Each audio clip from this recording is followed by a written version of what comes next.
recording. There we go. So on chapter 10, very brief recap on when we're talking about the revenue and revenue recognition, we're gonna chase this 5-step approach. We're gonna identify, is there contract with the customer? Is the performance obligation in place? Transaction price and performance obligation, and recognize the revenue, satisfy the performance obligation. So technically, we're following the International Financial Reporting Standards for the revenue recognition from contracts. And we start chasing the cash. We already know on the sales, so first we're going to start with the sales, cash coming in. On the sales, we already know, once we do the sales, we have two options. Either you're going to collect the cash right away, either you're going to collect the cash after accounts receivable pay the cash. So for that reason, we're going to start with the sales transaction, cash receipts, sales returning allowances. That's if we're collecting the cash. And there's a different format here for the flow of the revenue process in different companies. Now, you as an auditor, when you become an auditor, you have to identify the exact process and based on the nature of the company, right? This process is not going to be the same for all the companies. It's going to be based on the nature of the company. That's why you have to understand inside the company. You have to get some knowledge about the company. And you're going to start chasing different documents. So when you do the sales, purchase sales, you're going to have the credit approval form, customer sales order form. So customer sales order form is the one that triggered the sales. For the credit approval, you're going to see if the person who make a purchase, he can qualify for the credit. Then we're going to have this open order report, shipping documents. So basically, the customer placed the sales order. The sales order is taken from the company. We're seeing if the client qualifies for the credit. Then we execute the order, shipping the order to the customer. We issue the sales invoice. We're posting the sales invoice in the sales journal. That sales journal is related to the customer, so we're going to see the customer. Even if the customer pay, you already know that in accounting, even if the customer pay cash, we're still going through accounts receivables. Why? Just to have a chronological information stored in our database, who's paying what, and when the payment is done.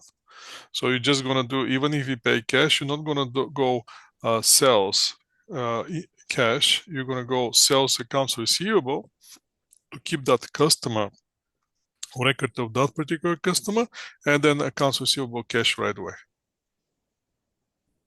On the accounts receivables, for those who are not paying cash, then we're going to keep track of those people. Then you're going to prepare this age trial balance. Probably you have seen age trial balance, have you? Have you guys seen the age trial balance? Yes, I did. Anyone who haven't seen age trial balance?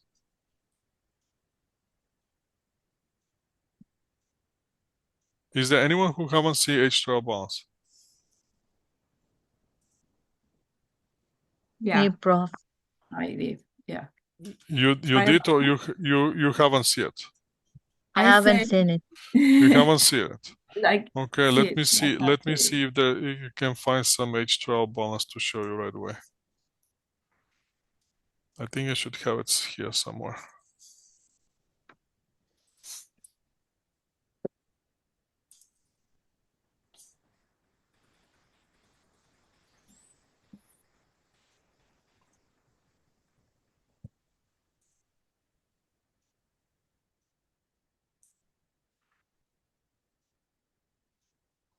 Okay, let me share my screen. So age trial balance is going to look something like this. This is your H trial balance. We're going to have a different categories. You're going to have the customer. You're going to have the invoice. Can you see it?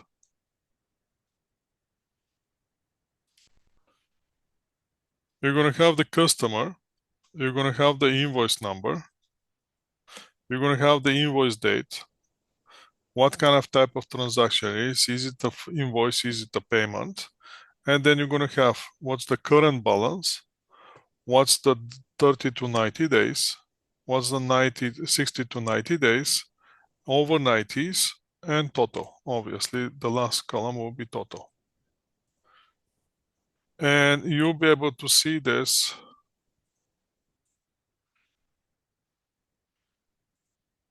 Let me see if you, yeah. And that's how it usually is. That's the H trial balance. So regardless, even if the client pays cash right away, you're still going through accounts receivables. Again, just to have records of every client with the transaction, with the invoice on which the invoice the date was, the invoice was issued, and when the payment has been made. And you can keep going, keep going, keep going, keep going with different customers and different pages, and that's your H trial balance. Again, why is H? Because different show the different period. What's the current outstanding? What's the 30 to 60 days? What's the 60 to 90 days? What's over 90 days? And what's the total? Right? That's a actual trial balance. And at the very bottom, you're going to see this simple calculation. How much now is the current outstanding? How much is 30 to 60 days? How much is the overall to 60 to 90? How much is the over 90 days? As a in total, as a percentage of the total. And that's going to give you idea about. So basically, now the accounts receivable balance, which you're going to see on the accounts receivable account, accounts receivable, when you run the trial balance, accounts receivable is going to show only this amount. Make sense? When you run the trial balance under the accounts receivable account, you're going to see $1,011,000. When you're running the balance sheet, on the balance sheet, you're going to see only one line, accounts receivable, $1,011,000 minus the allowance for doubtful accounts. That's all that you're going to see. Now, you as auditor, once you see that balance, you're going to find out from where that balance come from.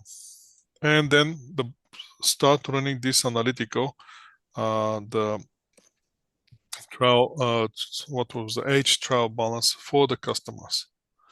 And when you combine all the totals have to give you the balance in the accounts receivables, which is sitting on the balance sheet. Because remember, you as an auditor, you're seeing the final information. So we have to talk about, is the financial report actually represents what actually happens in the company?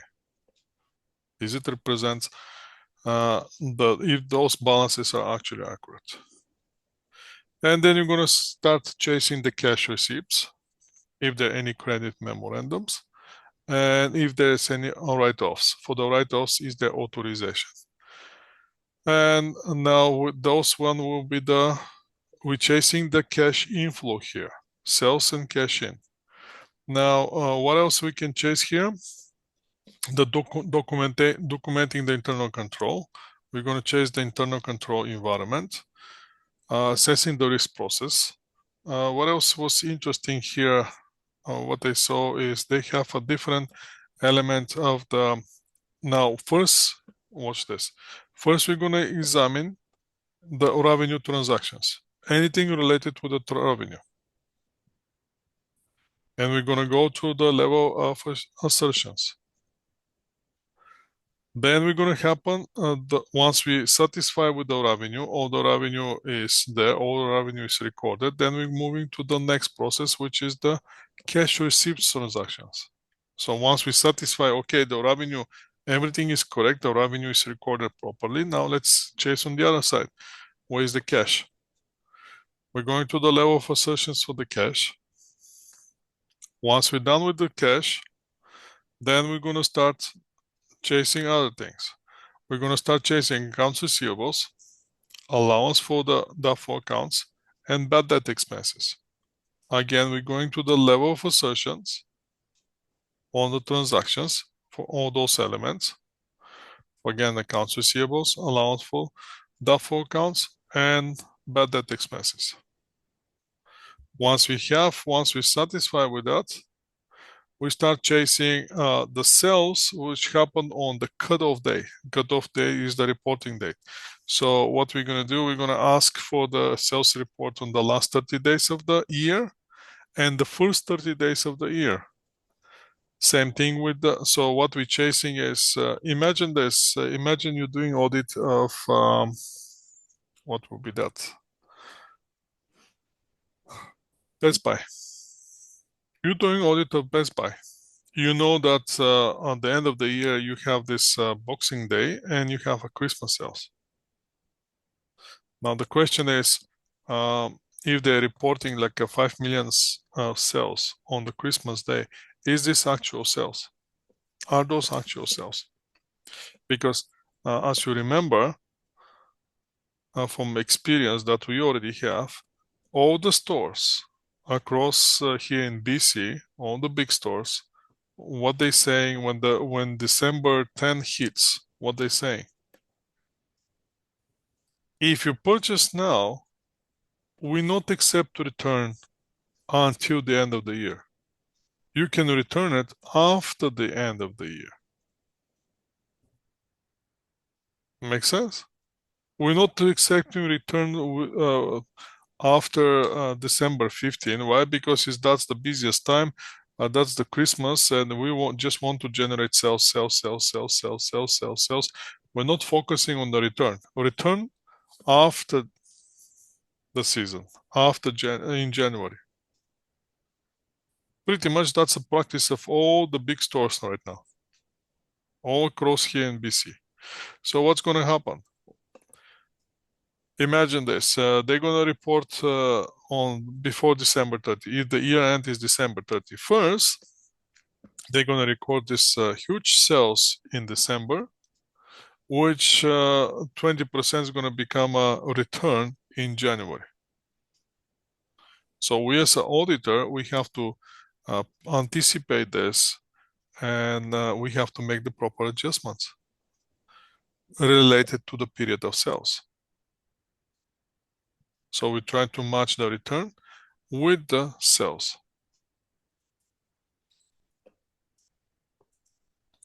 So that will be one thing that we have to follow up. And those are different type of mistakes that we can find on the process. Again, this is very detailed. If you go to the textbook, that's even more detailed in examples. The slides here, I like it because the slides are rich.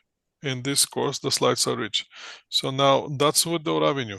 Let's not waste too much time on the revenue. Let's move to the next one, which next one is the purchasing process. So we saw from the where the money going. Now let's see, now we're chasing the money going out. For where the money, so in this case, we have to understand on the purchasing, we're going to have two options here. Once we buy it, either we're going to pay cash, either we're not going to pay cash. So expenses usually the outflow or other using of the assets. So basically, here, if you follow the journal entry, what we can do is we have to, on one side, you're going to have debit, on the other side, you're going to have credit. On the debit side, when you're spending money, what kind of options you have? You have only two options. Either it's going to be asset, either it's going to be expense. There's no other options on the debit side when you're spending cash. On the credit side, again, you have two options. Either you're going to spend the cash right away, either you're going to delay the payment. So in the meantime, you're going to create that liability, which is related to the purchase. What the fuck? Ah, Can you guys see? Can you guys see my slides? Yes. fine. Yes, Okay. bro. You awake? Somebody's waking up.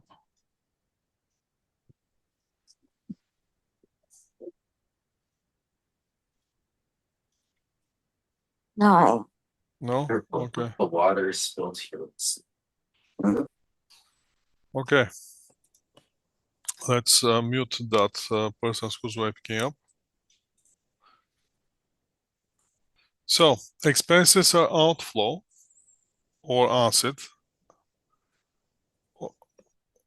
And the other side, obviously, you're going to have either paying the cash, either you create a liability. From what that's going to come from delivering the product, goods, rendering service, carrying out. So again, remember this. Expense is only expense when it's related to the main operation of the company, which is the selling services or selling the merchandising, whatever we're selling. Only to the earned revenue. If it's in relation to the earned revenue, we can expenses against the revenue. Liability, those are probable future sacrifices, obviously of economic benefits. Why? Because we did something in the past which we have to pay in the future.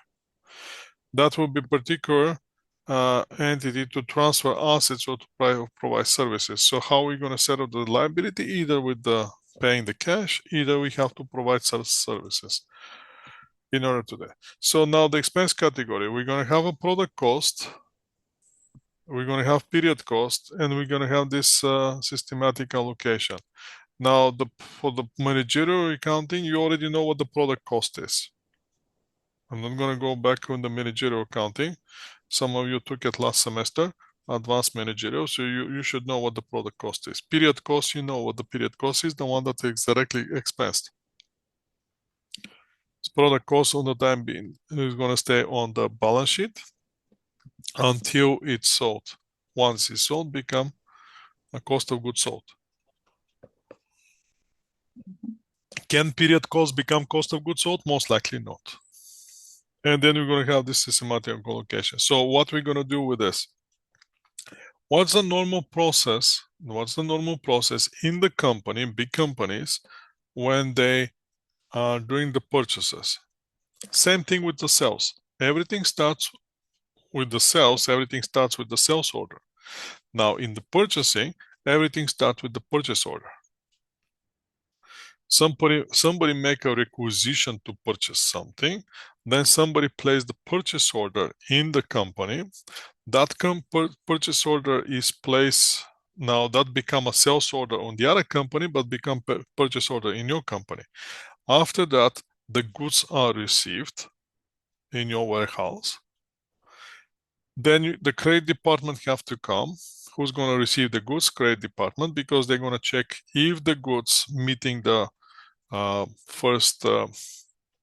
the purpose of the goods. Is there any damages? Is there any discrepancy from the quality and anything like that? If that's the case, then they're going to issue a credit note and going to send it back to the manufacturer or for the vendor who sent the goods. If they accept it, if they're meeting all the requirements, then we're chasing is all the items on the purchase order has been shipped and delivered and accepted. Is there any back orders that has to be received later? Sometimes when you purchase online more than 2 items, you might see, okay, on the first delivery you're receiving only 2, and you're wondering what's happened with the third one. I purchased 3, I pay for the 3, and on the bottom of the slip, which comes with the items, you're gonna see that item. We don't have it currently on stock. It was back ordered. Shipping fee on our expense. You don't have to worry about the shipping in that case. So once you do that, then you're going to see that invoice, which invoice now is accompanied by the purchase order with the goods which are delivered. And once the invoice comes, or invoice can come separately on the mail. Once the invoice is received, then now you have the document that you can create the liability. And after that, what you have to do, we have to clear that liability. So let's see now the process. Now first we're going to have the purchase transactions. Which accounts are affected on the purchase transactions? Accounts payable, inventory, purchase order, purchase or cost of goods sold, and various assets or expense accounts. Once the cash disbursement transaction is involved, then either we're going to have cash account is definitely affected. Accounts payable are affected. Discount, we may have discounts, and we may have various assets and expense account. When the purchase return is issued, then we're going to have purchase return, allowances, accounts payable, and other accounts that might be affected. So now we have this flow chart again for the specific company. And as you can see, search on the requesting first, somebody find out that we're missing something. So we have this purchase requisition. Once the purchase requisition is approved, we're going to issue the purchase order. On the purchasing, we're approving this purchase requisition. Once it's approved, we're going to go with the purchase order. We're going to file the purchase order, and that purchase order is going to go with certain accounts. And we're waiting for the order to arrive. We're placing the purchase order either now with vendor, accounts payable, receiving, and purchasing are involved. Next stage will be receiving the goods. Once we're receiving the goods, again, we have to inspect the goods, because if they don't meet the qualitative characteristic of the goods, it doesn't create a liability. We can send it back. Once we match the goods with the purchase order, then we're going to go to accounts payable. Now we're going to receive the invoice. We're going to match the invoice with the purchase order. So what we're trying to find out is the amounts of the number of the goods or amount of the goods and the single price of the goods on the invoice matching the one on the purchase order. We're gonna see the account, then we're gonna enter everything in the accounting system. Once we enter everything in the accounting system, what's gonna happen now is we're gonna create this accounts payable. We're gonna run the report of the accounts payable, either weekly report, either monthly report, and then either we're gonna pay, either we're not gonna pay, decide what to do. So once we're running this accounts payable, then we have to eventually pay it. How are we going to pay it? By issuing the checks or electronic fund transfer, whatever the company decides to do. But somebody has to approve that check or electronic fund transfer. So that has to be signed, that there's a different level of approval, which are part of the internal control in the companies, which we have to check and identify, are those actually in place. So watch this. Back in 2000, year 2000, people. We're not talking about 2010. You're not talking about 2020. Back in the year 2000,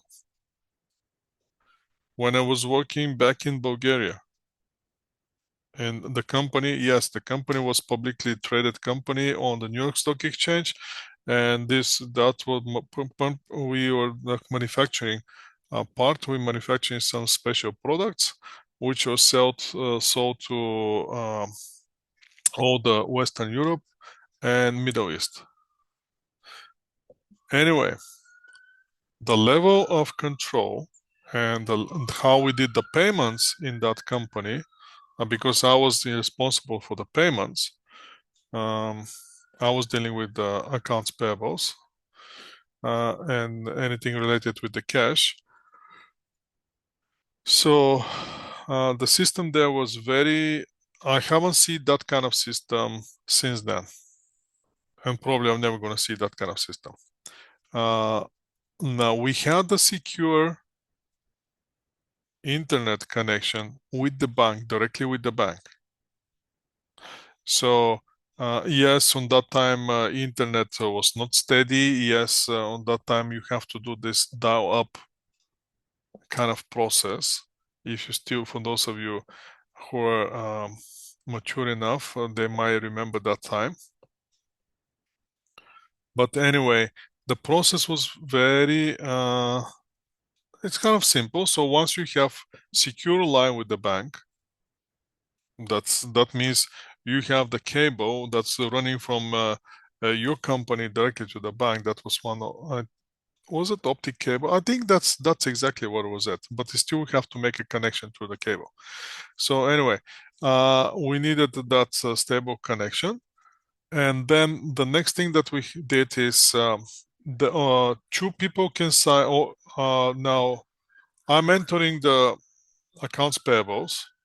I'm entering the accounts payables. There was a different software. I'm entering all the accounts payable in the software. Actually, the software was communicating with the accounting software. So all the accounts payable automatically goes to the bank software. Then I'm choosing which one to pay, whichever is due. I'm picking up which one is to pay. So they post in the different kind of batch. Let's say now we have a batch with all the invoice that's waiting to be paid. Now there's a process approved by two people. Now the two people, separate from each other, have to come to my station on my computer, log with their personal, on that was that time was a floppy disk. You may laugh, but yeah, that's how it is. There was no USBs, nothing like that. A floppy disk. Each of them has their unique floppy disk with their signature on the floppy disk. They have to plug the floppy disk, then the system recognize them. They have to still going through the passwords, two points verification system. Password is one thing, and then the diskette is the second thing, right? After that, they can go to that batch. They can approve. One person can approve. Then after that, the second person sits with the same thing. He approves. Now, the payment is not done yet. Now, the batch is approved for payment. Then I have to sit down and upload that file into the bank system directly. So from my computer to using the bank software, making connection with the bank, transfer that file there, and the payment is done. That was year 2000. When I was explaining here in the first company that they hired me as an accountant, I had to go through 3 interviews before they hired me. First interview was with one of the owners. Second interview was with the 2 owners and the auditor. And when I explained this to the auditor, he was looking at me say, "So, which country is this?" I said, "That's Bulgaria." Why? I said, "You guys don't have that?" I never heard of any of this. And then I realized how advanced, what kind of advanced country I'm now. But anyway, that's a different story. But the point is, on that system, you can see on that time how much verification you have and how much control you have over the payments. Right now, I can see there's a lot of companies, big companies, which don't have anything closer to that. So now the type of documents and records, again, we're going to have the purchase requisition. Then that's going to trigger the purchase order. Then we're going to have this receiving report, which is going to show you how many of the goods are received. Again, once you do this, once you know this process, then follow up any online purchases that you make, and you're going to see that process. So every time when you log in the website, you're placing the purchase order. When the goods comes, they always comes with the 2 documents inside. One is the purchase order, one is the invoice. Pay attention. Then you're going to have the receiving report, which is going to tell you which goods are received, shipped, what's in the box, what's the content in the box, and then you're going to see the vendor invoice. You may see vouchers, which is serviced as a vendor invoice as well. Voucher register, purchase journal. So basically, a voucher register will be on the invoice, can be supported once you pay the cash. You can have the receipts right away. Or if you already pay online, on the invoice, they can be separate documents stamped on the invoice, or can say on the bottom in the invoice, balance due 0. So that will avoid accounts payable. But let's pretend that you haven't paid that one already. So the invoice itself is going to trigger this accounts payable. On the accounts payable, you're going to run the report. You're going to have that subsidiary ledger with all the accounts payable. Now on the accounts payable, you're going to trace the payment dates. What's the terms on the payments? Because you may have a discount if you pay earlier. Then you're going to run this vendor statement by every single vendor to see how much you have outstanding, what's the due date, you're trying to pay within the due days. After that, you issue the check or issue the return fund transfer. And the last one is if you pay with the cash, you're going to have the cash disbursement journal. Long time ago, all the company was carrying that cash disbursement PT cash. So it wasn't PT cash; it's more like a actual cash. I remember again when I started in my first job, I had a safe, literally safe, right next to me. I have 2 keys for the safe, and the same was with the wheel, the one that you're locking, and inside was all the cash. And I was stuffed with different currency. I had Deutsche Mark, I have Swiss franc, I have US dollars, and I have the local currency. All the stuff with cash, different type of cash for different purposes. I was, I can tell you, as an accountant, I had a very, very interesting life experience. But that's only because I changed a lot of companies. If you stay with one company, you're not going to have that experience. The only experience that you're going to have is the experience with dealing with the people, and more like a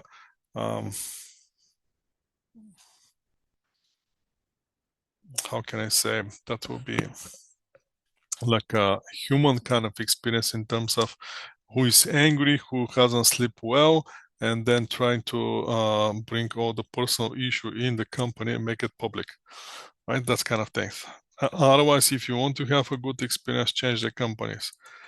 Since you're young, I would suggest you to change the companies pretty much every year and a half, 2 years, change it. Get the experience, after that's going to pay out. So now on the major functions, what will be that? Since we have the process, we're going to follow the same process, and then we're going to start, once we understand the purchasing process, we understand that everything starts with the requisition. Then we're going to the purchase, which is that requisition has been approved. So we're chasing for the approval of the purchase order and proper execution of the price, quantity, quality, and the vendor. Receiving. So once the goods are shipped, are they properly received?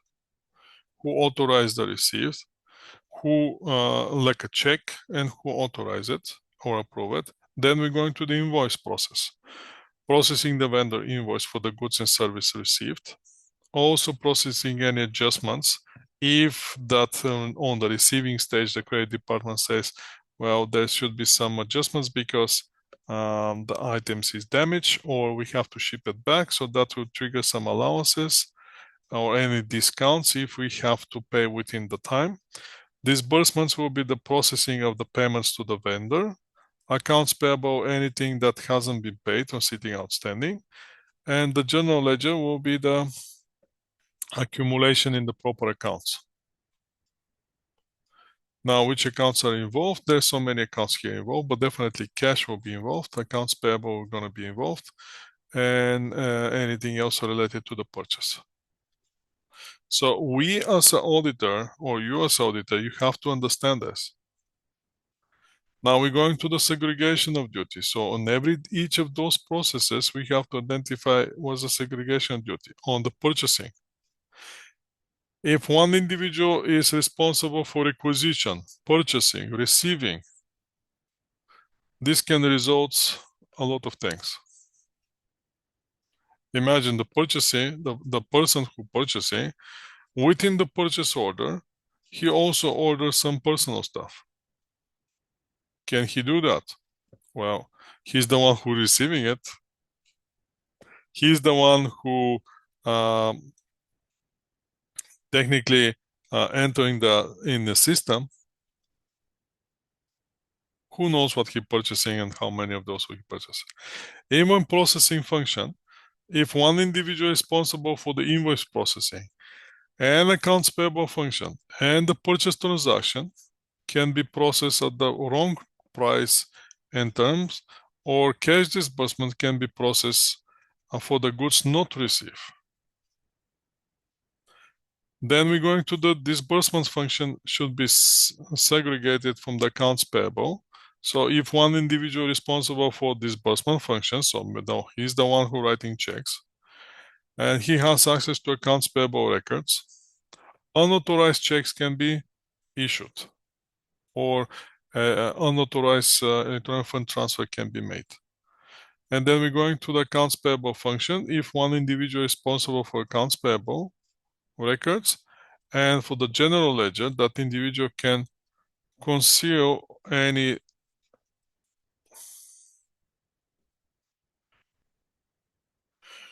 that will be basically he enter in the system whatever he wants to enter, not what is on the invoice. Then that can trigger another problem. So what we have to do, we have to make sure that all the control procedures are in place by knowing which process, what kind of possible errors and fraud can have. So as you can see, you as an auditor, you have to anticipate everything.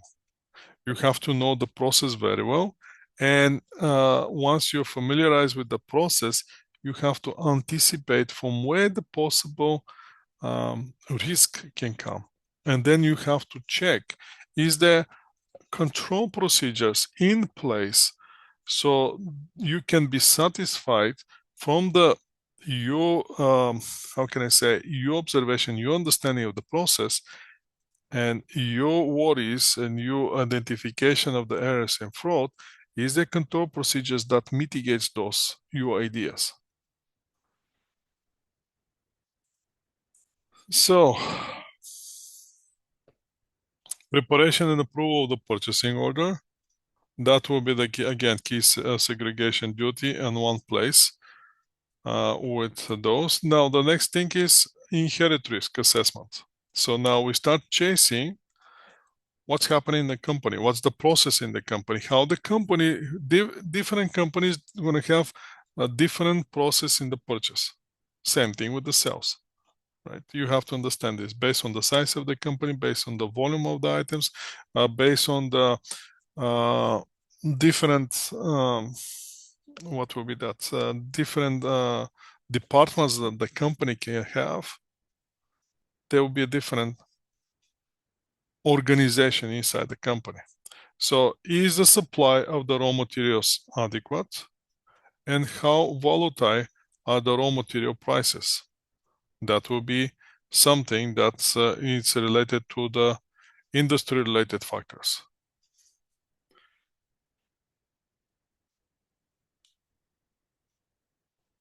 What we can find before the audit starts. Generally, the purchase is not that difficult to audit.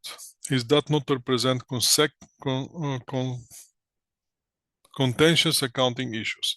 However, you as an auditor, you have to have the experience from the past audit.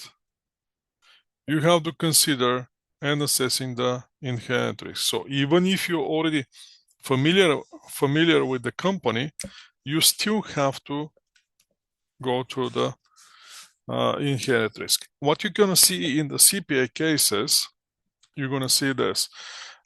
Even though you might be second year on the audit, something changed in the audit on the company environment. If that changes, that increases the risk. You have to understand this. So the major steps to setting control risk. So now we did the inherent risk. Okay, we're going to understand the industry. We're going to see, is there any risk factors which are related to the industry, so the company can be exposed to supply of the raw materials. They might be delayed based on the supply chain, based on the coronavirus, and during the coronavirus there was a lot of things, or it can be volatile for the raw material price. Then we're going to start chasing the control risk.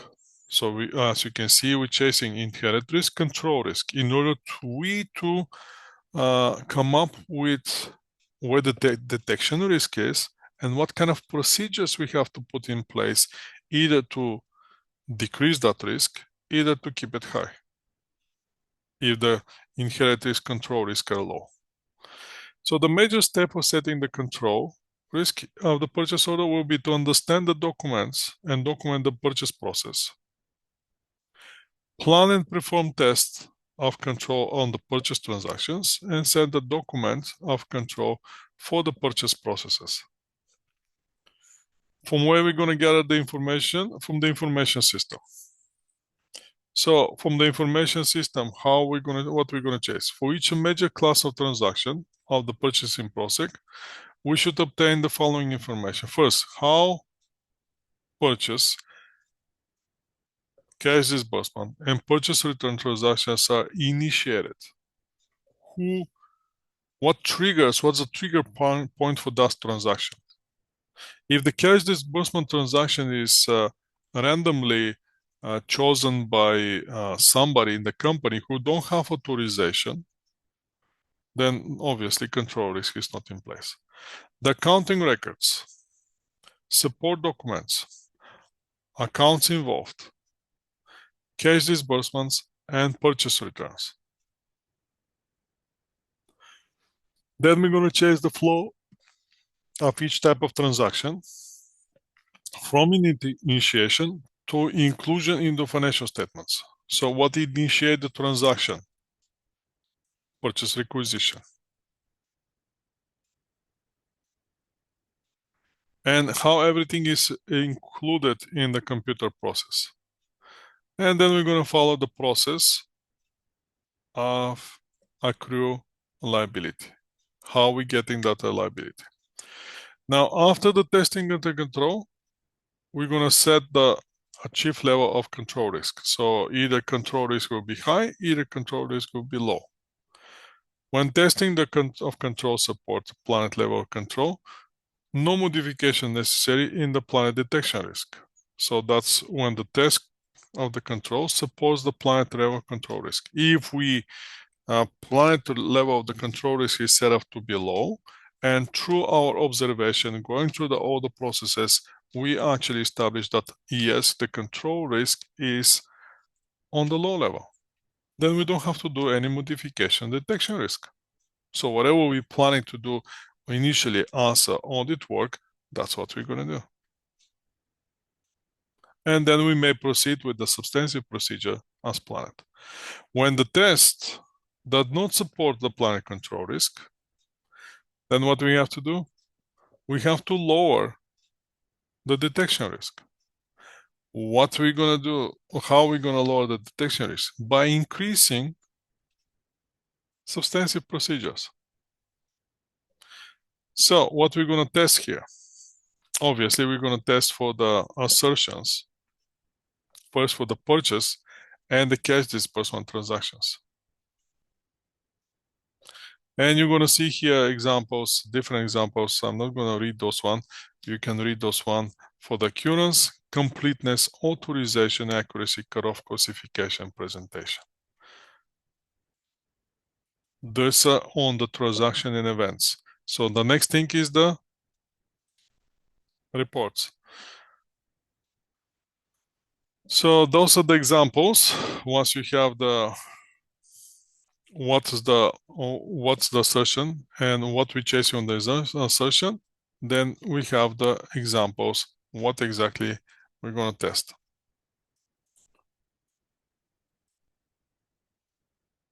Cash disbursement transactions. So now once we satisfy with the purchasing process, now let's see how we're paying for that. What we're going to chase here, when the cash disbursement transaction happens. Auditor is concerned basically with misstatements caused by the cash disbursement being recorded in the entity record when no payment is made. So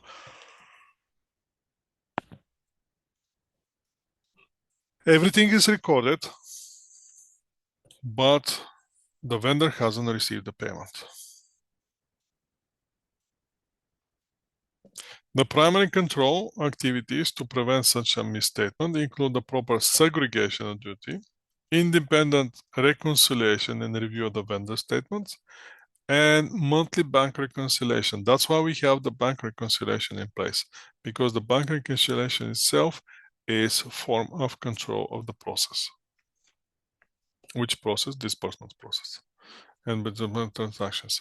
So, on the completeness level, the major audit concern is that the cash, so now we're going with a different level of assertions, as you can see.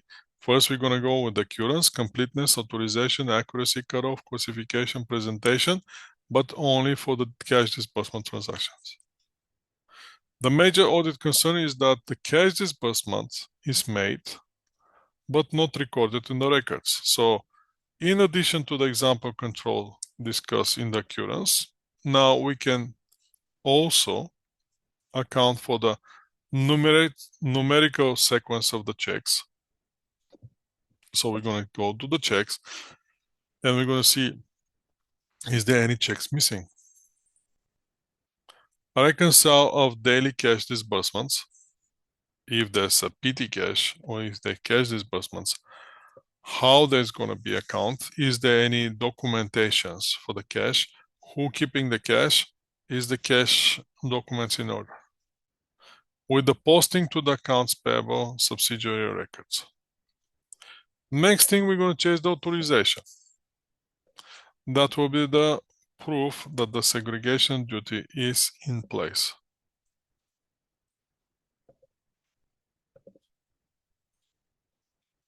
We're going to check which individual approves what and what's the documentation of the data approval. Accuracy.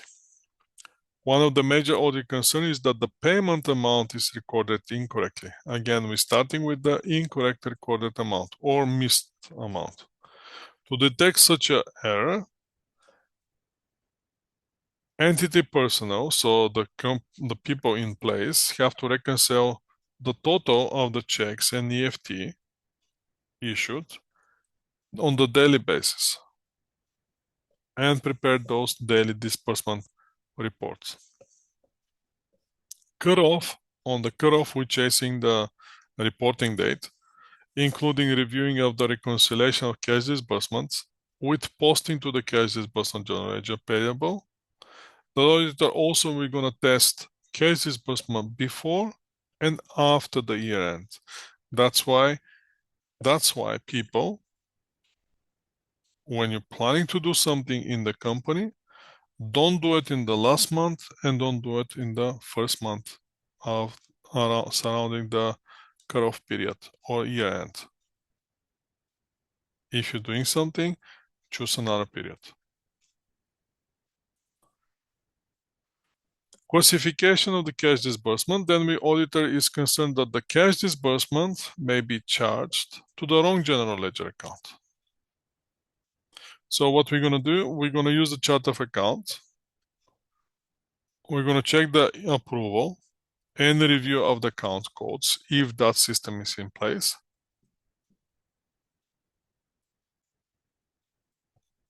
On any documents to provide some level of control to see if that control exists. Now that was for the cash. Now let's see now for the purchase return transactions. Now the number, the magnitude of the return transactions is not material.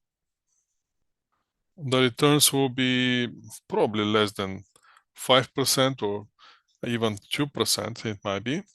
So since it's not material, we're not going to test the control relating to the purchase return.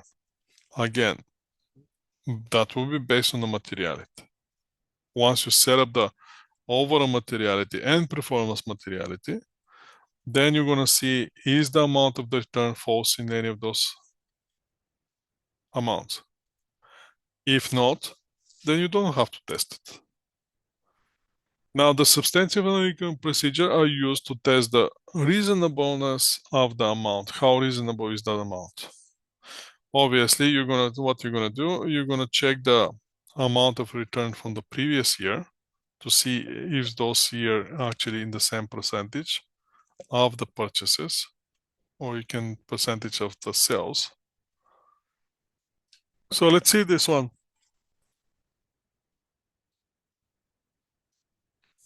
Internal control is high when the quality of the merchandise order is submitted from the copy of the purchase order sent to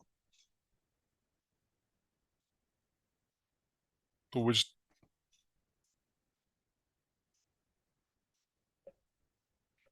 How can we improve the internal control? When the quantity of the merchandise order is submitted from the copy of the purchase order sent. That's very, how can I say, you have to have so much imagination in order to answer this question. So I personally have to read it like 3 times in order to understand the question. Do you see the same problem here?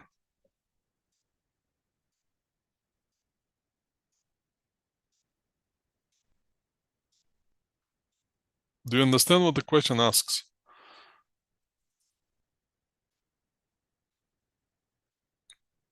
Are you guys there? Yes. Mm. We're here.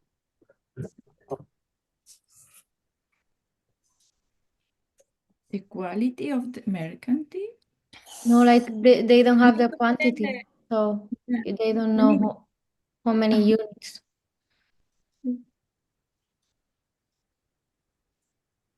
Okay. What is okay? You get it? Yes. The Okay. problem. Explain it to me then, so I can get it too. Because it's kind of.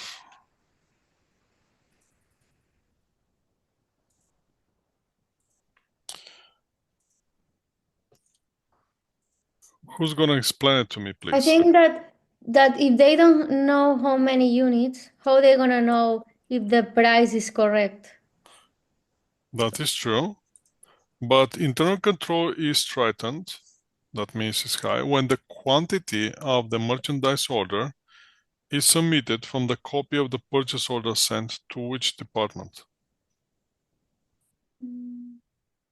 The receiving department, no? Receiving department, The yes. one that received the invoice, Right. Okay. no?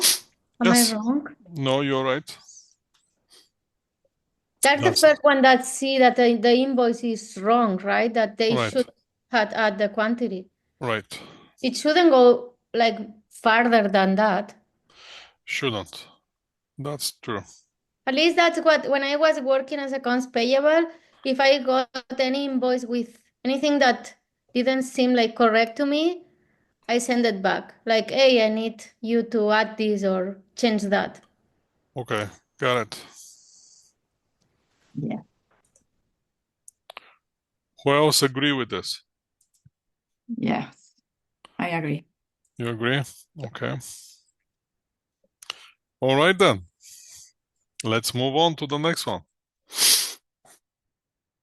Let's see what else the slides have for us.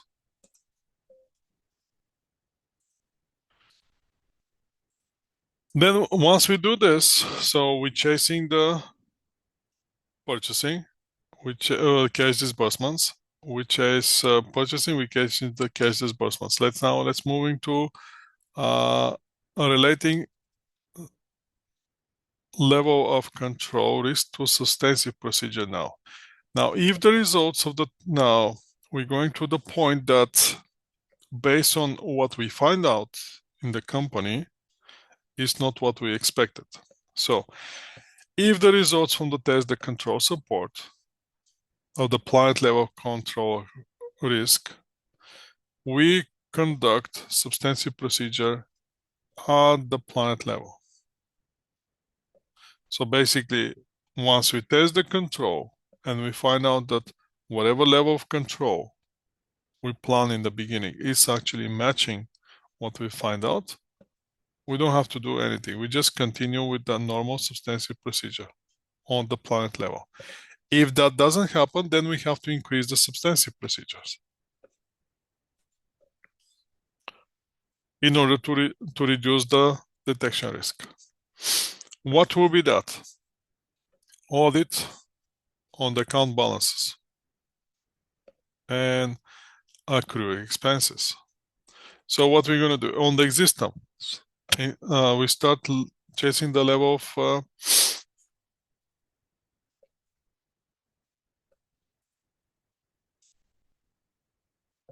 assertions. First, we're going to chase the existence. Accounts payable and accrue expenses are valid liabilities. Right and obligation. There's a document that justifies that the right and obligation exists. Completeness, all the accounts payable and accrue expenses have been recorded and related disclosures are also recorded.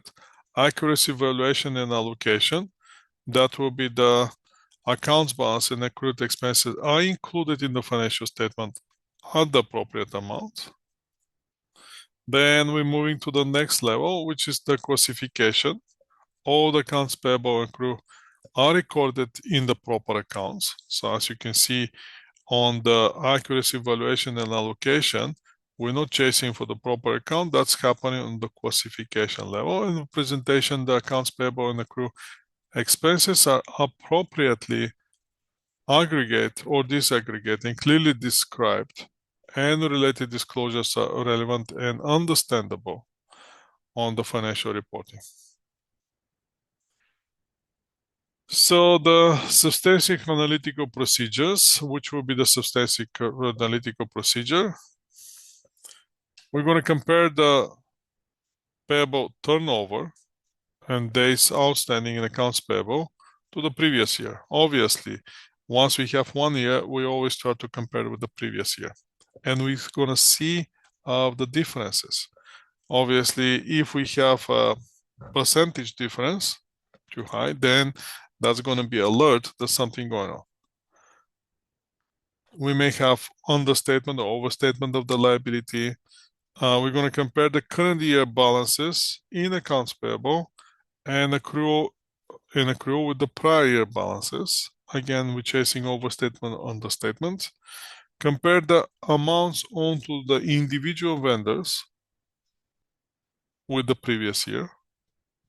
Compare the purchase order and allowances as a percentage.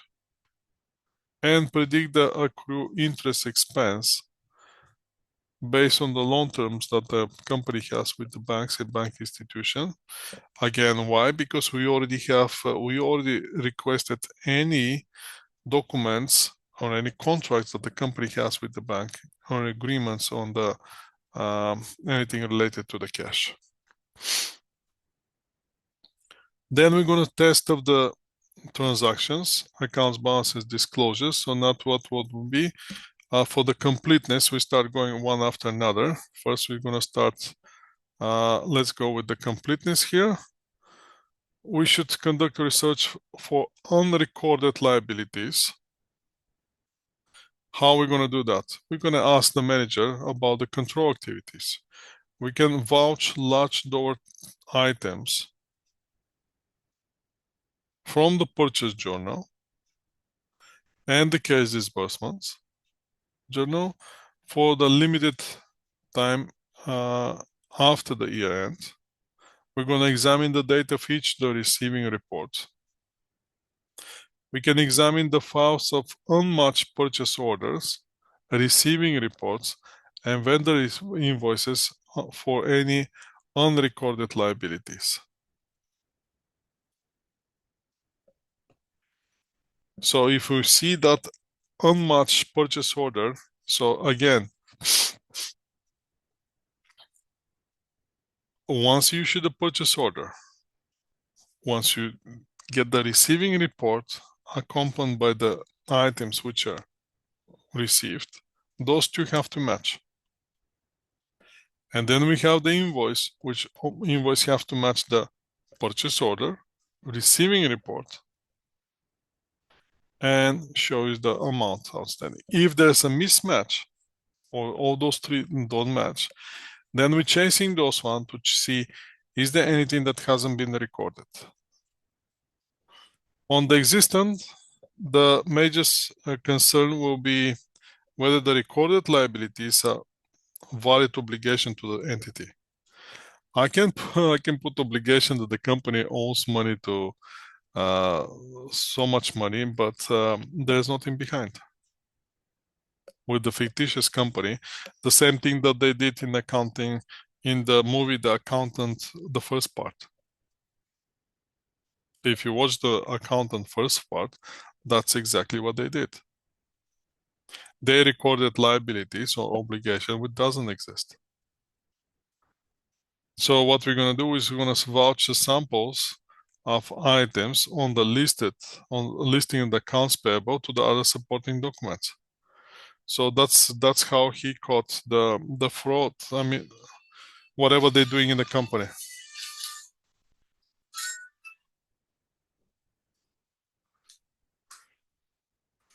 So next thing, cutoff. Cutoff will be what we're gonna do in order to justify the cutoff and be satisfied with the cutoff policy here. The auditor, we're gonna try to attempt to determine if all the purchase transactions are recorded in the proper period.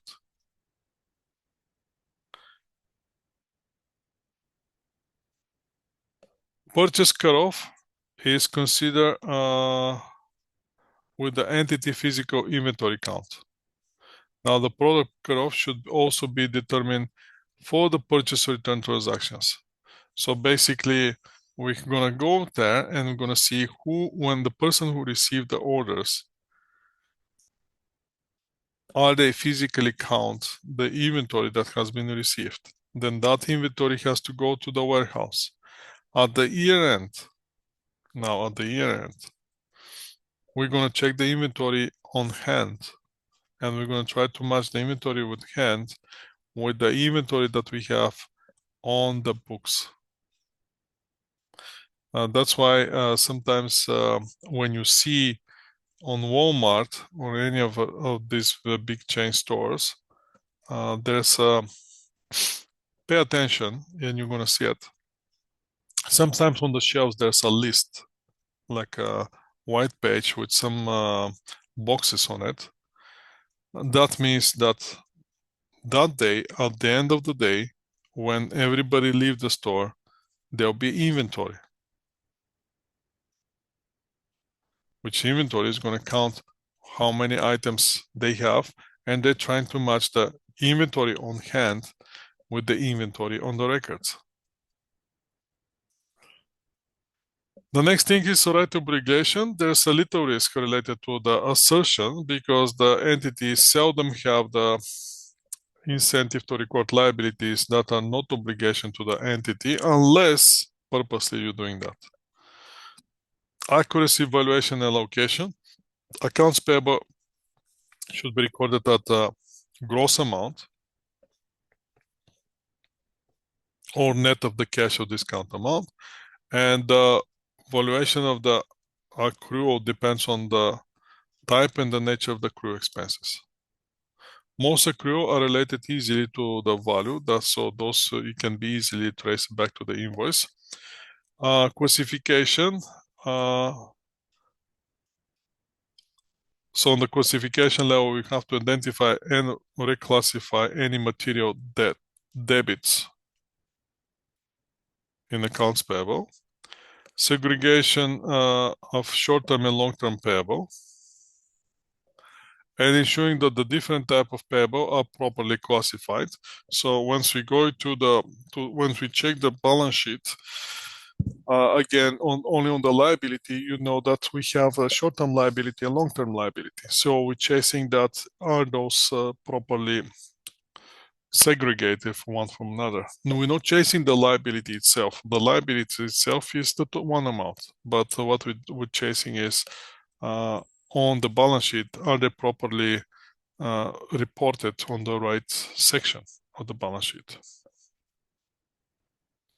And obviously, we're going to show that the different type of payables are properly classified. Test on the transaction presentation. The auditor must ensure that all related third-party transactions have been identified. And if the amount is material, then the transaction should be disclosed. The other major disclosure issue is the purchase commitment. When the entity has entered into the formal long-term purchase contract, we have to have the disclosure in place on the financial statements disclosure that shows those commitments, long-term commitments. If you have a 5 years lease, that 5 years lease should be stated on the note disclosures. Let's see this knowledge of assessment. Now the purchase cutoff procedure should be designed to test whether all inventory, so which one will be on the cutoff procedures?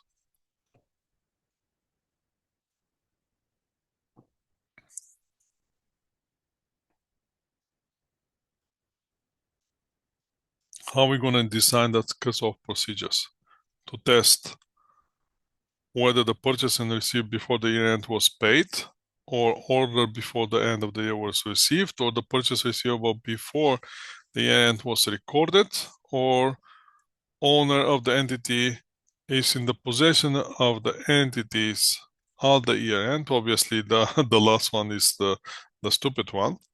So which one will be the correct one? On the cutoff, obviously, we're not gonna go with the are those paid or not.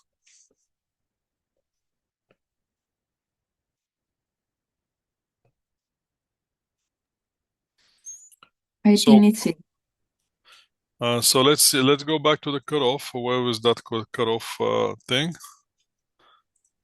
Existence. Do we have here cutoff? We should be classification. There's nothing here on the cutoff. Cutoff. So we attempt to determine if all the purchase transactions are recorded in the proper period. So what we're gonna do, we're gonna do this inventory count. So which one will be our correct one? The C. The C. Now we can see that cutoff is clearly recorded, related to the recorded in the proper period.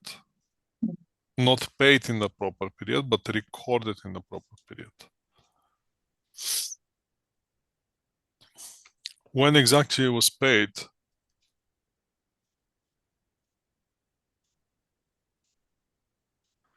it doesn't really matter, does it?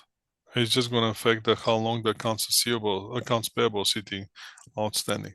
That's the only thing that's going to affect. So now let's go with the accounts payable confirmation. Now we have to confirm that accounts payable actually exist. Account payable confirmation are used less often than accounts receivable confirmation. That is true. I never seen asking your vendor to confirm that the amount that you owe him, unless the amount is enormous and above the materiality amount. The auditor is able to examine the externally created source document related to accounts payable. When confirmation are used, they are usually positive and referred to the bank confirmation referred as a bank confirmation. So the vendor is asked to supply the balances owed to that entity. So basically, again, compared to the accounts receivables, that's not often practiced, because most of the time what's happening is if you owe money, the company that you own is going to send you a statement of account. That statement of account is enough evidence to confirm that the amount is owed. On the accounts receivable, the client's not going to send you, just to let you know, I want to confirm that I owe you that much money. Client is not the one that's going to send you statement of account. You're the one who's sending the statement of account to the client. Make sense? So for that reason, accounts payable is not that big concern here. If you have to confirm something, you can just ask them for the statement of account, and they're going to say it. And again, usually those are positive. So how are we going to evaluate those audit findings? All the identified misstatements should be aggregate. The projected misstatement is often compared to tolerable misstatement. So basically, we see what the projected misstatement is. We see what the tolerable misstatement is. If the projected misstatement is less than the tolerable misstatement, auditor evidence that those accounts are fairly presented. So basically what we're chasing here, the tolerable misstatement is basically the performance materiality, also called. Performance materiality, as you remember, is less than the overall materiality. Conversely, if the projected misstatement exceeds the tolerable misstatement, then the auditor should conclude that the account is not fairly presented. And which is the tax provision related balance sheet accounts. So on the basic, we have the general accounting principles versus tax accounting. We're going to have temporary differences, the permanent differences on the taxation. And when we're going to use the specialists, we can use the specialists if we have the multiple location and foreign operations, especially with the foreign operations. Business combinations, that means consolidation, that's a part of the business combination. Changes in the ownership or tax status. If you're moving from one jurisdiction to another jurisdiction, company moved. Accounting for the uncertain tax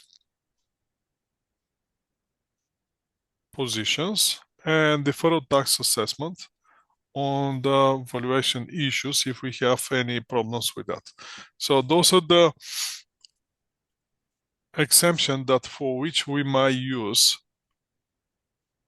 external specialists, which may not have expertise we as auditors in order to have our opinion on the financial statements. So for that reason, we have to look for the specialist. And that concludes this purchasing. So as you can see, on the purchasing is not that heavy as receivables. And the revenue process. On the revenue process, we had a lot. Here on the purchasing is a little lighter. Now let's see what are the options from here. The human resource, I want to take a look on the human resource, what we're doing on the level of the human resource and what we're chasing there. We're chasing the payroll.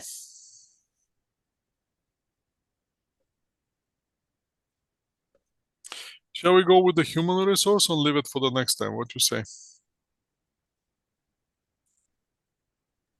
Next class. Next class. So what we're gonna do now?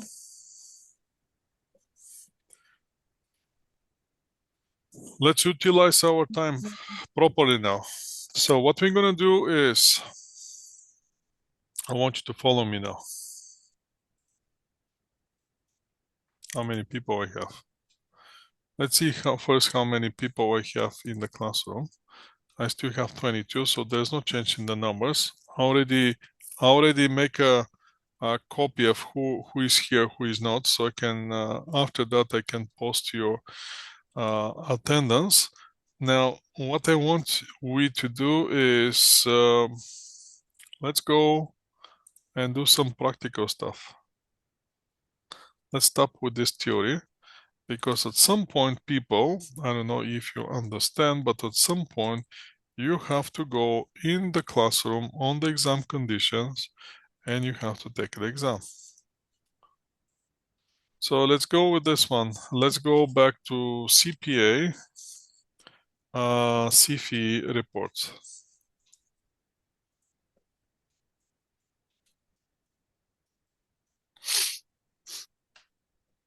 Let's go with the common exam, final examination report.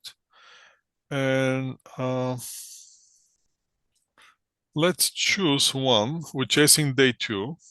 In this case, we're clearly chasing day 2. May 2021. I don't know if we did this one. Can't remember. Sounds good to you? Or we're going to go September 2020. Which one you want? In September. Okay, let's go to September then. If you say September, let's go with September. Download the September, please. I think we already did this. I have it saved in my computer. I'm afraid that we already did this one. Yes, we did it.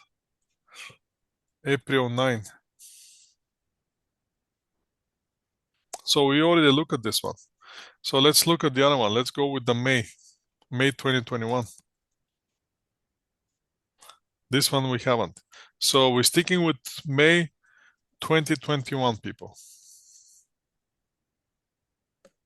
What is that, Professor? Sorry? In the From the CFE reports, we ACCT?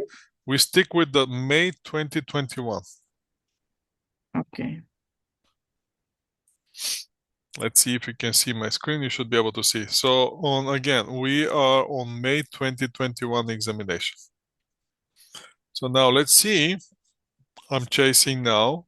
Now I'm specifically chasing day 2, and I'm chasing the cases on page 57. I'm gonna move directly to page 57. It's gonna be a little bit below, but let's see exactly where is it.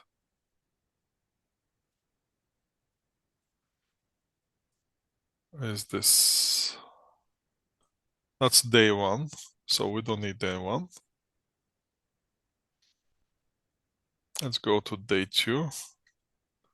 So day 2, marking guides. So now let's see day 2. What's the case here? This is the case. You're going to have the assurance requirements. We're going to have the main case and the assurance requirements. So let's see this case. It's a pharmaceutical company, as you can see. So let's do some work here. So this company was founded in 2004 by Francine, a respected biochemist who previously worked in the global pharmaceutical company. As a reputable brand name drug developer and manufacturer, RMZ creates a mix of chemical drugs and biologics that is drug made from the living organisms. RMZ currently manufactures 2 commercialized drugs and in its state-of-the-art facility, which are sold for use of the cancer treatment programs. The third drug recently received government approval to be sold in Canada, and 4 other drugs are in the various stages of development. I personally never seen this case. I have to be honest with you. So it's the February 2011, 2021. Francine currently owns 55% of the RMZ. Star Venture Capitalist Star owns 30%. Tatum Venture Capitalist Tatum owns 15%. That's not Jason Tatum from Boston Celtics. He's injured right now. Both venture capitalists specialize in pharmaceutical industry. So with all the 3 people, all the 3 owners are proficient in the pharmaceutical industry. All major operational decisions are made by RMZ 5 members board directors, which meets weekly for at least 5 hours. My goodness me, every week, 5 hours? Francine and CEO is the CEO and the chair. Star and Tatum both hope to find a strategic buyer for their shares for RMZ soon. Francine is not interested in selling her shares at this point. So the other two want out. Francine stays. RMZ has 4 departments. They have research development, production, accounting and legal, and marketing and sales. A recent restructuring of the head office reduced the number of the managers, resulting in the board making more operational decisions than previously. In June, Andrea Chan, RMZ long-time marketing manager, resigned, stating that she was not being given enough responsibility and that her ideas were not being considered. In late September, Andrea was replaced by Trevor, who has 15 experience in the industry. So at least he's experienced. But for the audit purposes, any major changes like this, increasing the risk. Just to have it in mind. Again, we're looking from the point of view of the audit. So what we have first, we have 2 of the owners want out. So if they want out, they'll be looking for the financial statements. Why they're going to look for the financial statements? Because most likely they're going to look for the higher sales price. So they're interested in financial statements. Second, we have a change in the long-time marketing manager, replaced by another manager which has experience. The fact that he has experience, reducing the risk, but the fact that we're changing the long-term manager, increasing the risk. So we have to see where the risk is. So RMZ currently operates 60% of production capacity. So another 40% is unutilized. As RMZ differentiates itself by developing innovative products, it spends a significant amount on the research and development. It has outsourced the clinical testing of one of the drug development of Quality Research Incorporation. RMZ has its own sales agents who sell to distributors, large drugstore chain, and hospital. About 60% of the sales are denominated in US dollars. So we're talking about here what's the functional currency, right? That's we're moving to another thing, but that will be on the financial reporting, which financial reporting is going to affect us as auditor. We're going to have US dollars, sales percents are denominated in US dollars, 25 in euro, and 50% of Canadian dollars. While most expenses are incurred in Canadian dollars, approximately 10% of the cost of goods sold and 20% of the selling marketing expenses are in US dollars. Company in this industry typically have volatile cash flow and profits. Means that they fluctuate. That means they're exposed to risk. A new drug can take up to 10 years to develop, and given the high risk that some drugs will be ineffective and inapproved or not approved for sale, several new drugs are in the development at any one time. So that's continue with the background information. Government agency regulate and monitor pharmaceutical companies. Obviously, approval is required for the drug development, manufacturing, marketing. Delayed regulatory approvals and changes in the regulations could adversely impact the company. RMZ has the excellent record and is in full compliance with all regulatory requirements. Sales are significantly influenced by whether the drug is also approved by private insurance company and public government players, and therefore reimbursement for patients. Currently, both RMZ commercial drugs are on the payers covered drug list.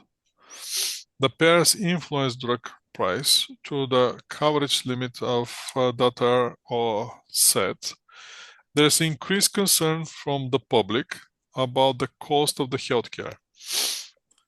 The Patented Medicine Price Review Board, a Canadian government agency, established maximum selling price for the drugs sold in Canada. Demand for brand name drugs is driven by the number of the patients suffering from the ailments treated by the drug and the prices of substitute generics.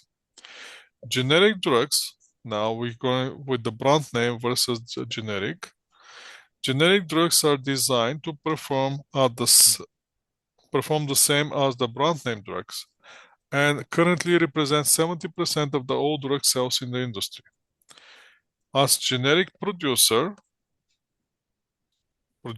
have new research and development costs, they can sell their drug for as much as 40% less than the equivalent brand name drugs.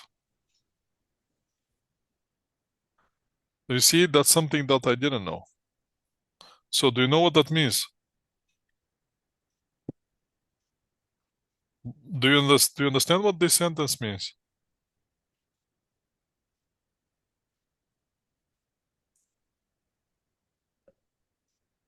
Guys,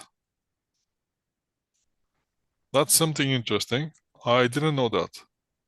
But do you understand what this means? Yes.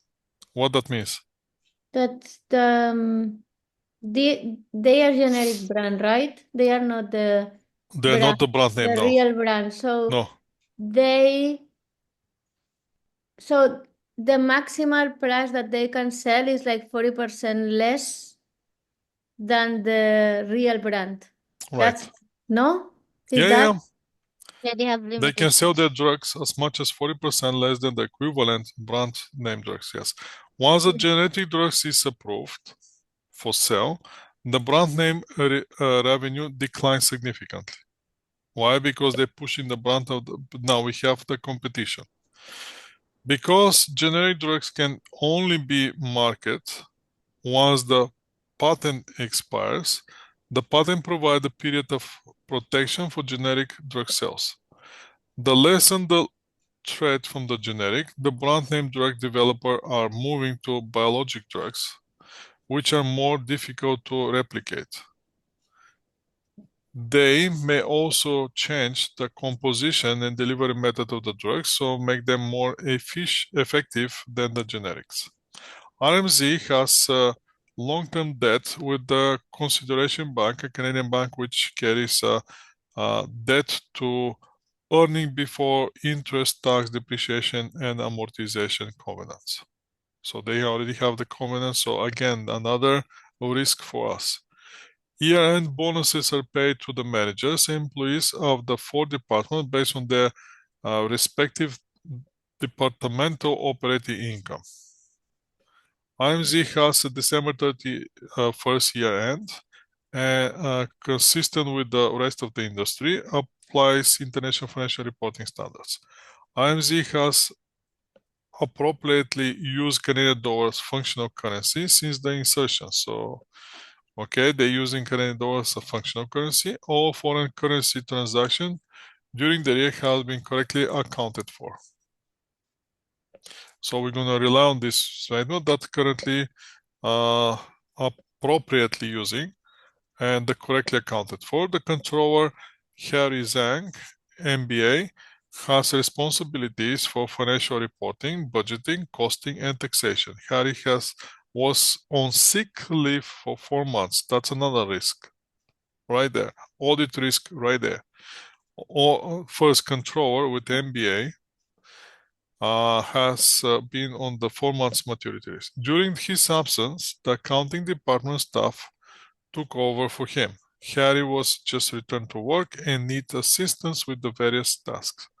Additional information now on the Euro package. So now let's see on the assurance what we have to do. Now who we are. We are the CPA. You, CPA, are the audit manager. So we're the audit manager. So we're the one who have to set up assess the overall risk. We have to come up with the audit plan. We have to come up with the materiality. We have to come up with the overall performance materiality, and we have to come up with the audit procedures. So let's see one after another. We are the audit managers for this company, external auditor. AS has once again been engaged, so it's a repeating client, to audit in 2020 years financial statement and provide some other services. Doreen, an engagement partner, asks you to address the accounting issue related to Harry. Raised by Harry. Harry is also asking for assistance for some additional tasks. So we have to see which are those accounting issues. Those are probably explained a little bit later. We're going to see. Let's keep going. Asking for assistance with some additional tasks. Doreen has determined that AS can perform all the work required by Harry, and has documented the relevant independence consideration in the audit file. However, given some information that she recently received regarding the audit team members and the firm dealing with RMZ, she asks you to document. So that's another thing that we have to. So first we have to address the accounting issues. That's number one for us. Can I change the cover here? Let me see if I can change the cover. Anything I can do here on this? Probably I can't. But that will be one here. That's one thing that we have to do. Second thing is also ask you to assist on some additional tasks. So we have to assist some additional. Determine that perform the work required by has documented related. However, given the information she recently received regarding the audit team, and she asks you to document, so that's third thing, document any potential additional independence threat that have arisen related to the current following year-end audit. So that's number 3. For the 2020 years, preliminary audit plan was prepared. So we have the preliminary plan by a student on the team. Now, how much we can rely on that student who is on the team, that's a different story. Doreen asks you to review it and make the required changes. So what we have to do, that's number 4, to review and make required changes to the audit plan. She also asks you to develop, now we have to number 6, develop audit procedures for the international financial accounting issue raised by Harry. So we have to see which of those issues, and we have to see what kind of procedure we're going to put in order to satisfy the detection risk. AS will be using computer assistant audit technique. That's interesting now, to help perform journal entry testing for the current audit. Doreen is concerned about the risk of the management override of the control due to the year-end bonuses. And she wants you to discuss, now we have to discuss, that's number 7, what queries to perform to the general ledger to address this risk. So what we can do about this, to go and check all the related issue about the bonuses. In addition, during the interim audit, now during the audit that since this is a repetitive client, we did some this interim audit, which is during the period. Now, substantive testing was completed on sales, which is part of the revenue process. Doreen asked you to discuss the impact of the error found in the audit and the audit report. That's number 8 issue. So now, for the management letter to AS, that AS will issue to RMZ, Doreen wants you to discuss any weaknesses in the internal control related to the equipment and to purchase process. So we have a very specific area on the equipment and to purchase process, and we have to recommend improvement in that particular process. What else we have here? RMZ is preparing an income statement forecast to present the prospective investors. Again, remember that the two other companies, which are co-owners of the company, they want to sell. So what they're going to do, they're going to fudge the numbers. Means going to increase everything possible. That's the incentive in order to get the better price. So we have to keep that in mind. Francine ask is to audit the forecast. Doreen has determined that Canadian standard assertion engagement other than audit and review historical financial information report is appropriate. So we're not gonna do audit, we're gonna go with the assertion engagement about the audit review historical financial information. Given your understanding on the business, she asks you to assess whether the assumption in the forecast is reasonable. We're not checking the numbers. We have to assess, is the assumptions in the forecast are reasonable? And we have to document the procedures required to audit those assumptions. We're not chasing the final numbers again, we're chasing the assumptions. In addition to common appendices 1 to 6, information provided in the appendix 7 assurance is relevant for your analysis. What do you think?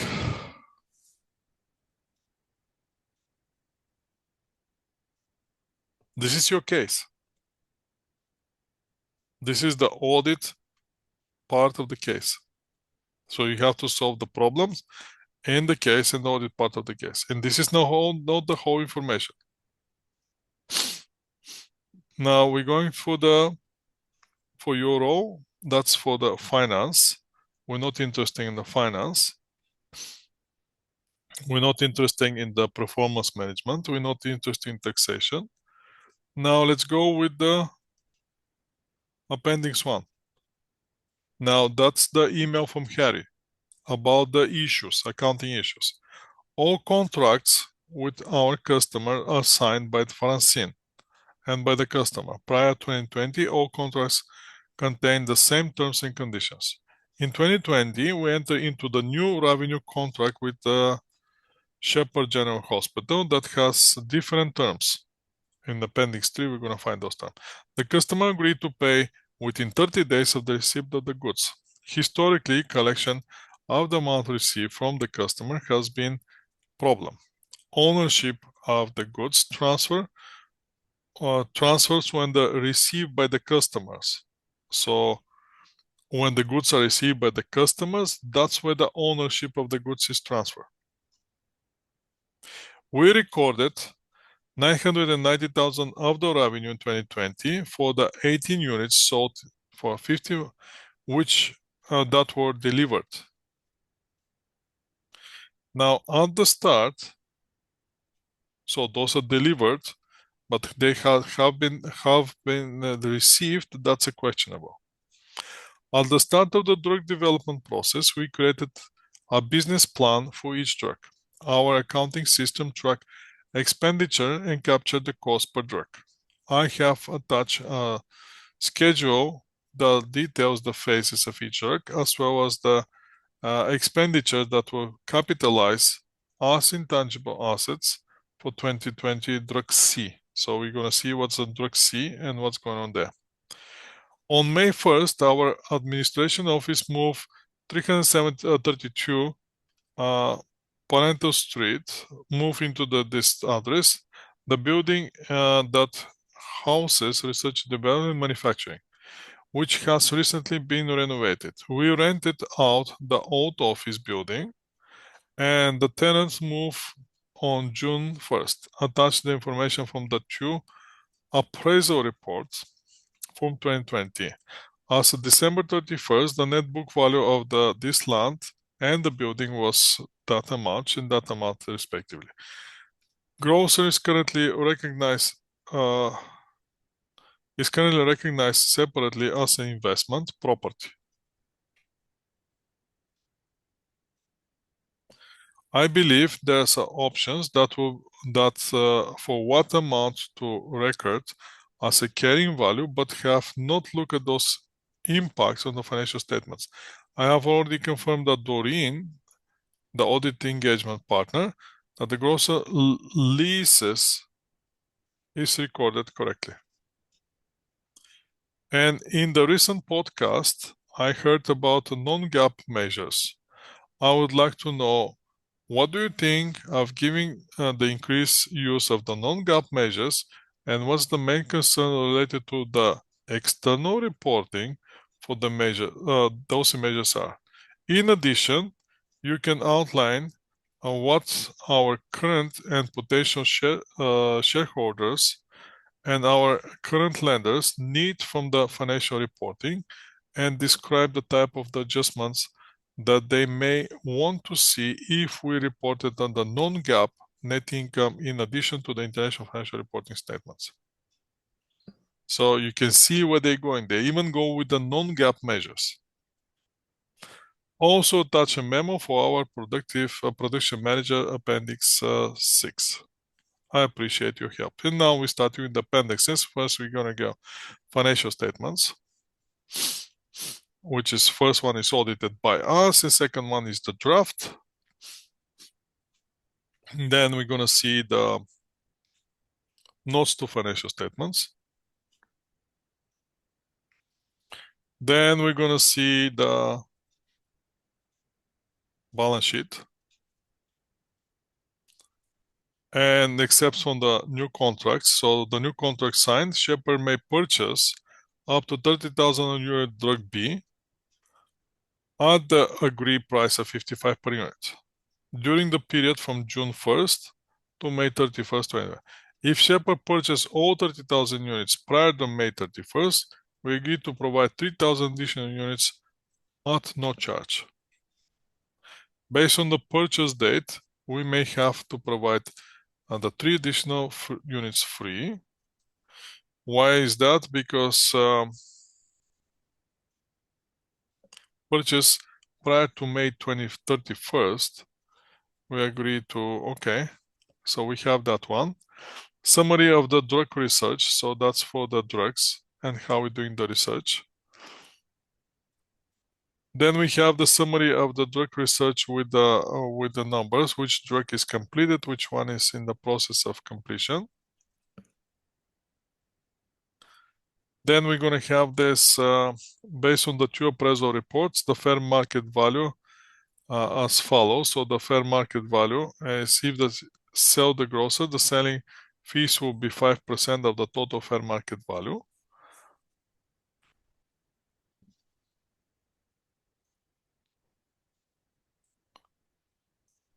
And this is for the variances, which is the common. So basically this is for the variances, some variances here.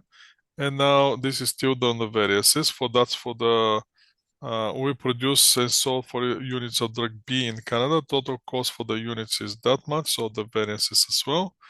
And assurance row, we have this appendix here for the assurance. This is the memo that the student prepared. Remember, there was a student that prepares it. The new manager of the audit team, Doug, disclosed that his file, Lara, work on the senior scientist. The report directly to the researcher. Well, the current primarily audit plan. This is the primary for audit.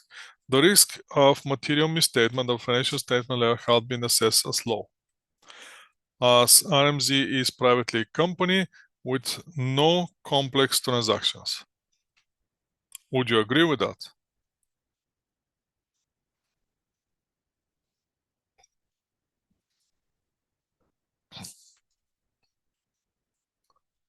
Approach. As the control environment has set strong, we should take the combined approach. Materiality. Using the internal statement available in January, materiality is set to $80,000 based on the 5% of the primary income before taxes. And this assurance additional general ledger fields.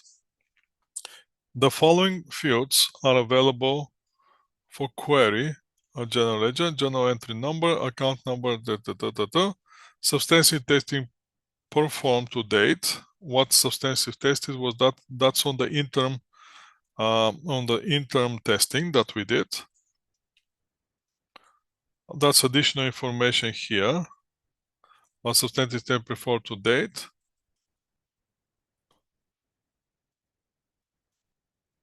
Tools equipment purchase process.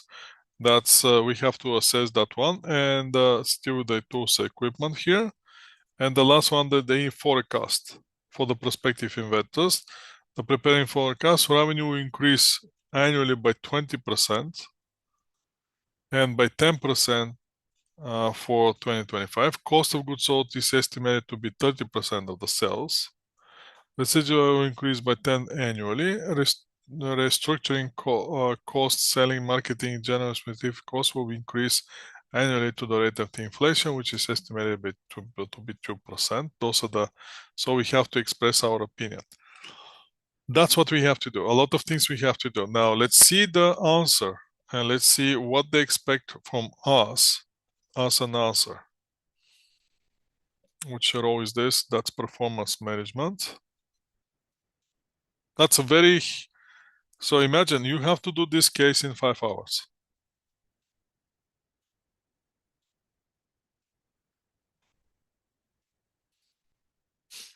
So first thing first.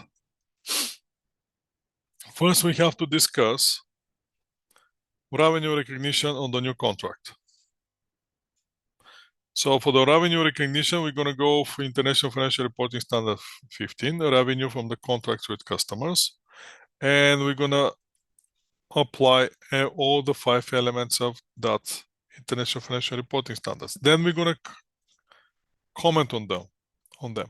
Identifying contract with the customers, explanation.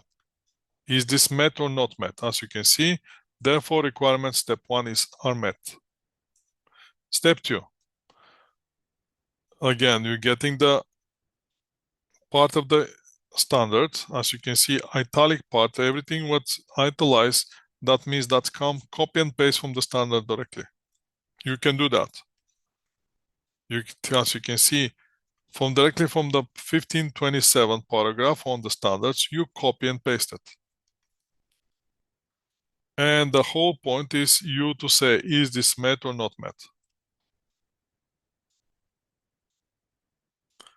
Next one, we have determined the overall transaction price. That's determined. Allocate the transaction price to the separate performance obligations. Is it met or not met? And so you're doing the last one. So the revenue related to the contract liability will be recognized as the free product is shipped, and the adjustment will worsen. So basically, you're providing the adjustments. You're gonna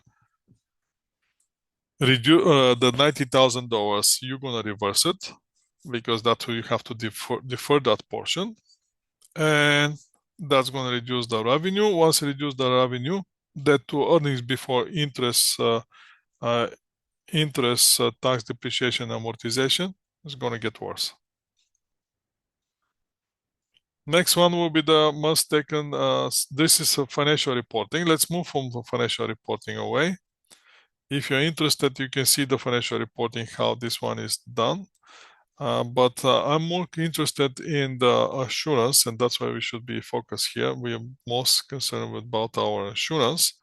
This one is the opportunity core financial reporting. We're still financial reporting here. Assessment 4. Let's see, assessment 5 on the core management accounting. We're not interested in the core management accounting. Assessment 6, now management accounting 6.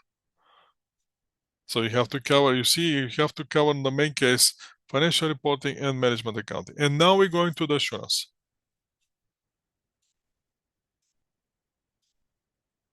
First assurance, candidate discussed dealing between RMZ and the members of the audit team and the firm and document whether the additional independence threat has been arise from the current and the next year. So again, first, if you remember, was with the independence. Doreen noted the same information about the members of the audit team. Each scenario is discussed separately. So now with the scenario. First, we comment on the assurance standards. What's the objectivity? Therefore, it's important as part of the audit planning process to identify, describe, and document any potential independence threat and to provide a reason why they do or not preclude a firm of particular staff members from the performing engagement. In addition, any significant independence threat should be identified and described. So basically, blah, blah, blah theory. Threat to independence, which is the threat against copy and paste from the standards. And after that, you, again, this is all standard, and then you're commenting. The new manager of the auditing, Doc, disclosed that his wife, Laura, worked for MZ. She is a senior scientist reporting directly to MZ. This potential familiarity threat because they are married. We need to determine whether Laura is in a position to exert significant influence over the subject matter of the engagement. Generally, this type of work would include having significant, if Laura, and current audit team member Samantha would like to be considered to be for the position of the assistant controller of RMZ, which starts in April 21st after 2020 audit is complete. If chosen, Sarah will continue to work with audit company through the period as it will be will bill RMZ for work. Sarah is expected to continue to be on the audit team for the 2021 audit. This is self-review threat, obviously, since she's working in the both company, she's doing the self-review threat. Exposed to that one. And retired partner, that's another thing. So that's with the familiarity. Then we're going to the next one, which is the candidate discuss revisions require preliminary audit plan on the preliminary audit plan from the student. Risk assessment. Now watch now for the risk assessment. The risk assessment, which originally concluded that the overall risk assessment was low, need to be revised because there may be additional factors the student did not consider that have impact on the overall financial. So now we're starting with the factor. There's increased risk because there is a motivation to manipulate financial statement to improve the reported profit due to the following. Those two directors and shareholder company would want financial result to show good performance to attract the buyers. Bonuses are paid to the manager employee based on their departmental overall income. Long-term debt by the company has a debt to earning covenant, and the company may want to maximize that so the covenant is not in breach. Those are the facts that increasing the risk. Harry, the controller, was on sick leave for 4 months and just returned to work. During his absence, the accounting department staff covered for him, resulting in the inherent risk that normally internal control may have been circumvented during the period. The fact that Harry was not replaced also means that there was less oversight. There's also increased risk of the error made on the records of the transaction since there would have been a reduced number of control to detect the errors if they were made. Next one. Several errors was found on the financial statements the current year. Revenue recognition, research development, capitalization, depreciation. It appears that the staff may not have knowledge about the accounting standards as Harry. This increased the risk whether the errors on the financial statements. Student noted that RMZ does not have complex transactions. However, that's not the case. Company sells not only for Canada, so now you see how they're using the case facts to prove that there's a complex transactions. In addition, company reports on the International Financial Reporting, which is the complex set of standards, which increase the complexity. Internal control environment may not be strong. Internal control weakness may be identified as on the tools and the equipment process. There was a recent restructuring, so the manager may be thinking there's also error discovered in interim financial sales testing. Factor, so now we'll look at how you structure your answers. First, you're getting the factors that increase the risk. Then you're going with the factors that reduce the risk. They have the board of directors board that meets weekly and makes all the major operations, so that's decreasing the risk. Second, the company may always have the excellent record of being a full compliance with the regulatory requirements, receiving appropriate drug development, and blah, blah, blah. So this is again case facts. Because MG has been audited in the past, the opening balance have been scrutinized and they unlikely contain errors. Now, given the above facts, the overall financial statement risk should be assessed as a high. This is the first thing that we're changing on the letter. We are assessing the risk as a high. Once the risk is high, then we're going to the audit approach. Student on the audit team has not, so now we strictly following, so as you can understand here, we're strictly following chapter 1, 2, 3, 4, 5, 6 on the audit. Second, the student on the audit team has not considered several relevant factors audit approach documented. They suggested combined approach for the audit, supported by claim that RMZ control environment was strong.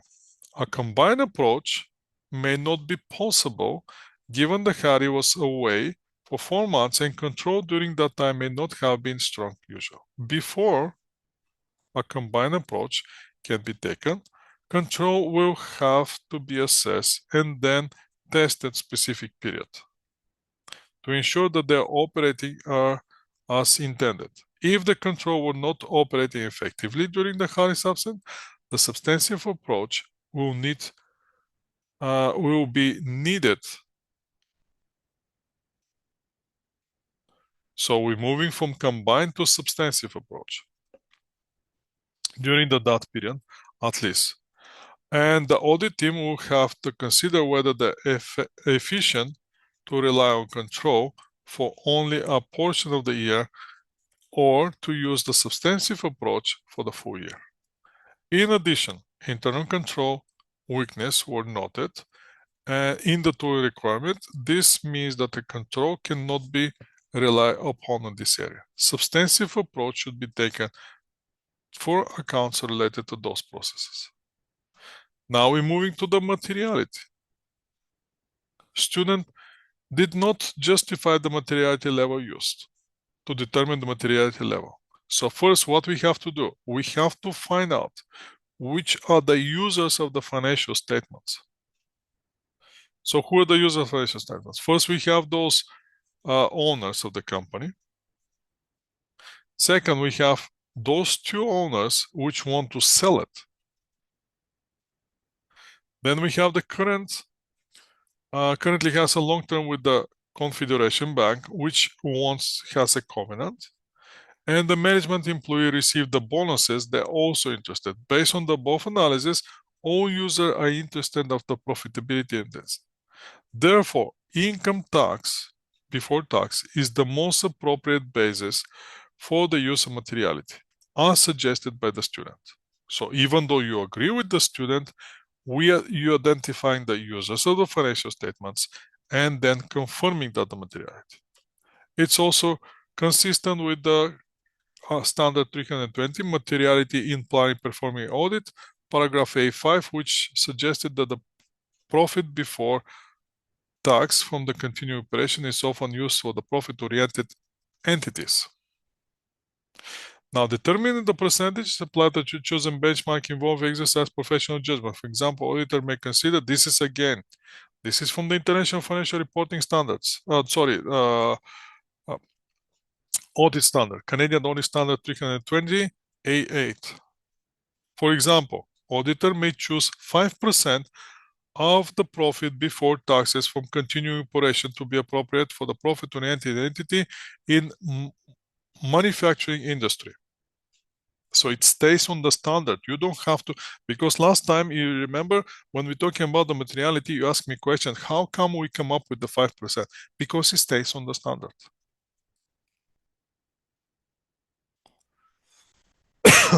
Higher or lower percentage, however, may be deemed appropriate for in the circumstances. So you might change it.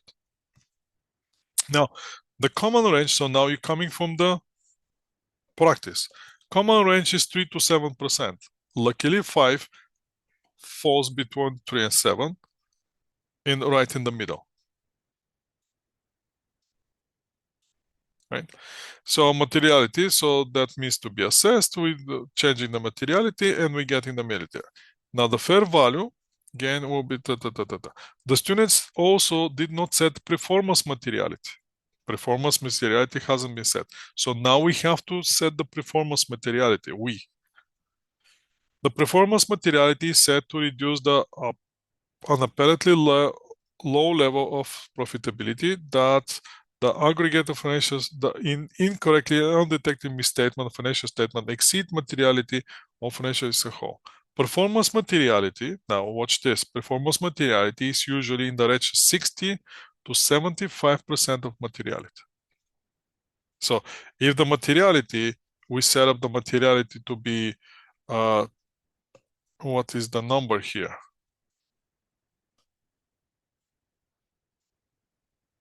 320,000 of fair gain. No, that's not the one. So performance material 66,000. If the materiality, overall materiality is 66,000, we're gonna go with 60 to 70% of that materiality. And if we said it was a 60%, well, that performance materiality will be 39,600. So we're gonna chase any amount which is above that amount, and we're gonna audit that amount in order to issue unqualified report. And we can continue over and over and over. Here discuss the audit procedures. And we're going with the audit procedure on the revenue recognition with the new contract. Now, those audit procedures coming from the idea of the assertions level that you're chasing. And what exactly we have to do? Now we have to be specific here. You cannot go with the theory here. You have to be specific. And you're going to go with the different sections of the issues discussed. And the next one is the queries performs. This is for the queries. I want to see the non-gap, what they're going with the non-gap. Because that was something that I haven't seen for a long period of time, but next time we're going to spend on this one, this type of approach on the audit questions. This is how you answer the audit questions, but we're going to spend time. I don't want to keep you too long. It's an interesting case, randomly selected, but it turned out to be very interesting. And take a look at, please, this here we can see the actual application of the audit, everything that we study in this course. The only thing that I wanted to see is the, what's that, finance. No, I wanted to see the non-gap.